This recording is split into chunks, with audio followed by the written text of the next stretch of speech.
easy to discount Ash Regan because we know from everything that we're hearing and seeing that she's probably not going to be First Minister in a month.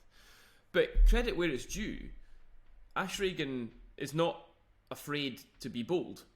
And she's not afraid to say what she thinks. She resigned, obviously, from the government before Nicola Sturgeon did. Ash Regan resigned over the GRR issue. So she has, whether people agree with her principles or not, she has them, and she sticks to them. And let's remember as well, during this campaign, she's the first person to come out and change the approach in oil and gas.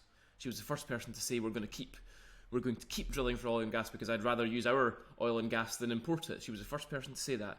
And last night also, she was bold last night in several ways. The one that, two that have struck me actually. One, she talked about not rejoining the European Union. She'd done that a few days before as well, but she talked about it again last night.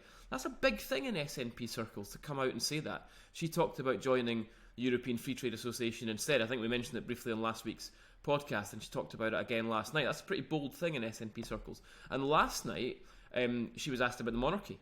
And Kate Forbes and Humza Yousaf gave a broadly speaking pro-monarchy answer. And Humza Yousaf said he was a Republican, but said he wasn't perhaps massively worried about it. Kate Forbes also said she wasn't worried about it. Ash Regan came out and said, we need to start a conversation about whether or not we should be looking to be a Republican independent country rather than in the Commonwealth and rather than with the monarchy. So credit where it's due. Ash Regan's not afraid to come out and say important things in controversial areas that are worth debating.